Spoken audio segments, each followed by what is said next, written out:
So they got 2,000 different names. So only thing left for us to do is now to reason, to deduce, which we have been doing all along.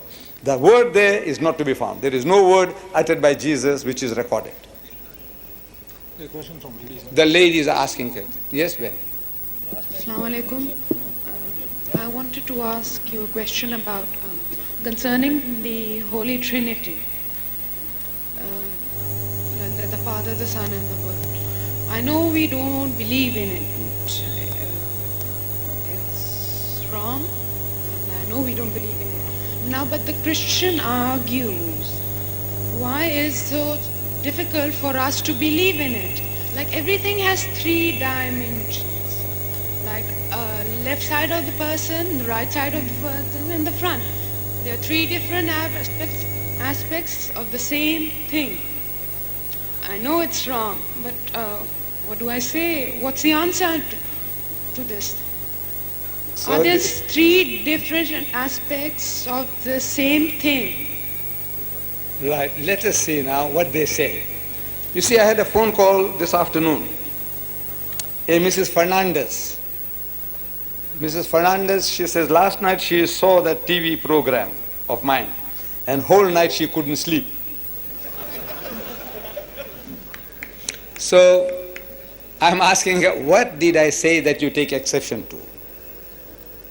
So she said, you said, I can't remember, but she said, I'm not denying it. She said, I said that the Christians are worshipping Jesus as God. That's what I had said, supposed to have said. I can't remember what I said, but she said, and I'm prepared to agree that I could have said that. That the Christians are worshipping Jesus as God, that he is their God. So she says, no, he is not God, he is only a prophet of God, like Muhammad. So I said, look, there's no problem then. Between you and me, there is no problem, because we also believe that Jesus was a mighty messenger of God, not just a prophet, but a great prophet, like Muhammad sallallahu alaihi wasallam. But I said, what church do you belong to? So she said she is a Roman Catholic. So I said, look, if you are a Roman Catholic, then you believe in the Holy Trinity. So she said, yes. See, without knowing that, you can't argue with people. She says, you are attributing to Christians that we say Jesus is God. And he says, Jesus is not God. That means, I said, look, what church? She said, Roman Catholic. I said, if you are a Roman Catholic, I said, that means you believe in the Holy Trinity. She said, yes. So I said, in your catechism, in your book of instructions, it says that the Father is God, the Son is God, and the Holy Ghost is God. But they are not 3 gods, but 1 God. I said, is that right? She said, yes. I said, your book continues, your catechism. It says the Father is Almighty, the Son is Almighty, and the Holy Ghost is Almighty. But they are not 3 Almighties, but 1 Almighty. Is that what it says? She said, yes. I said, it continues. The Father is a person, the Son is a person, and the Holy Ghost is a person. But they are not 3 persons, but 1 person. Does it say that? She said, yes. So I said, that is what I'm telling you. That look, this is the most nonsensical thing you are saying. Person, person, person. But not 3 persons, but 1 person. What language is that? That's not English. Can you see? It's very easy just to say bamboozle people. You see, look, we get bamboozled. We get bluffed. The person is speaking English, and she's speaking meticulous English, this lady.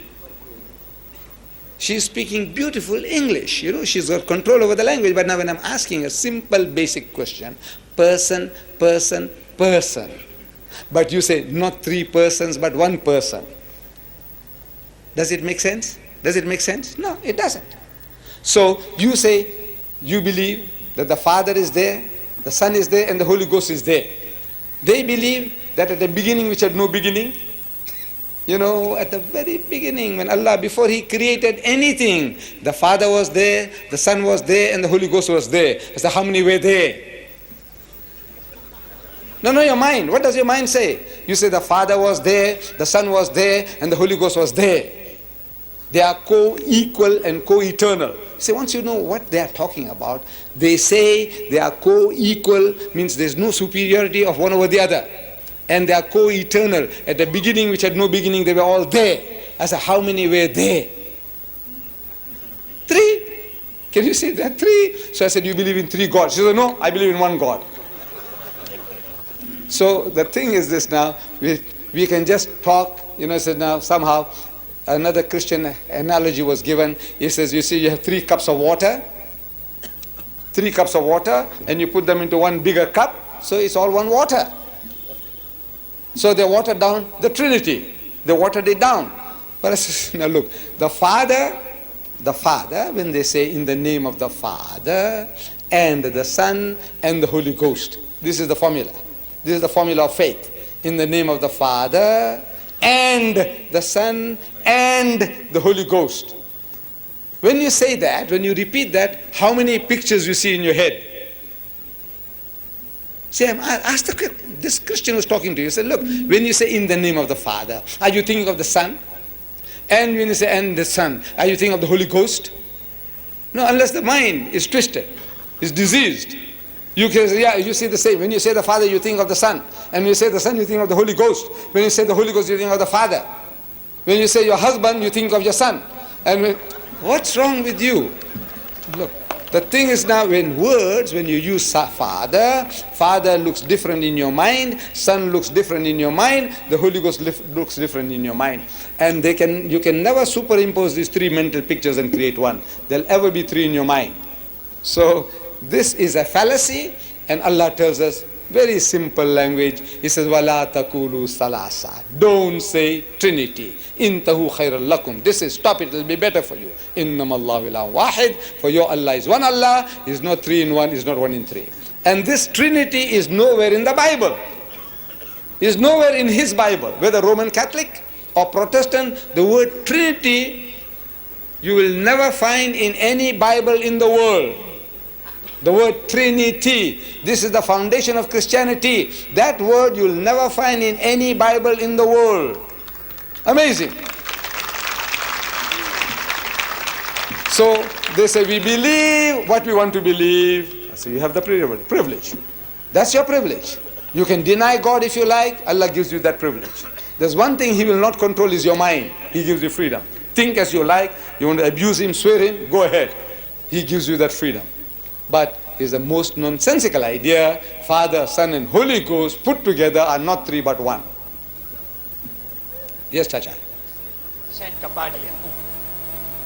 To elaborate the question put by Dr. Anwar, if I mistake not, Shariat of Musa alayhi salam ended when Isa alayhi salam came, and Shariat of Isa alayhi salam ended, and all Shariats ended when Prophet Muhammad sallallahu alaihi wasallam was declared as a prophet.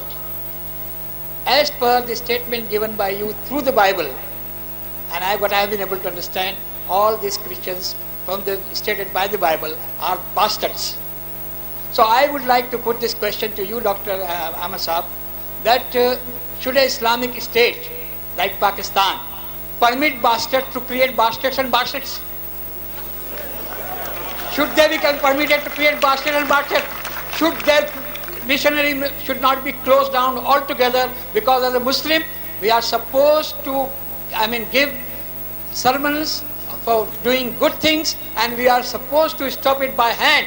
Iman, as we say, has got 3 stages. Stop it by hand, if not by mouth, if not feel in your heart that it is wrong. We as a Muslim state, and one of the most biggest one of the Muslim state, and that we have got so much of religion in our Islam, India and Pakistan.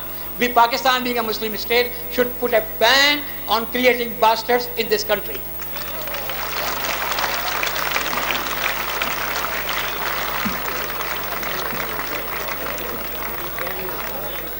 Yes, my son. Go ahead. My name is Faisal Tahir. In your previous lecture, you were answering to someone from the ladies, and you said, I don't remember your exact words, but you said something that there are things that even God can't do. And an example to that, you said, for example, He cannot create another God, and He cannot kick me out of His kingdom. Well, if this is the case, then how will you interpret this verse from the Holy Quran, where Allah Ta'ala is telling us that Inna Allah ala kulli shay'in qadir. I don't know the translation in English, but in Urdu it means ke beshak wo Khuda har cheez par qadir hai. So, if I am talking to a Christian look, there are certain things that even God can't do. And I gave your examples. He might ask me the question, are you contradicting your own Holy Quran? Look, your Holy Quran is saying that Inna Allah ala kulli shayin qadir, but you are saying that your God can't do certain things. So how would I answer him? You answer him by asking him, can your God create another God? Can your God, his God, the God he believes in, he is the uncreated? He said, yes. The Father is uncreated. He is the Father. They talk about the Father, the Son, and the Holy Ghost. The Father is uncreated. Can he create another uncreated? Khalas. That's the answer. My question is about the principle given by Islam concerning the marriage of girls. As in our society, mostly it happens that the parents choose such a person for their daughter and pressurize her to marry him because they think he can provide her with all the worldly things. And she, being under pressure, keeps quiet even if she does not want to marry him, either out of obedience or love for her parents. Is this pressure by the parents right, or is this muteness of daughter right? Will you please enlighten me on this? Thank you. No, this is un-Islamic. No man has a right to force another human being, his daughter or his sister, into marriage with somebody else that she is not happy about. No man has a right.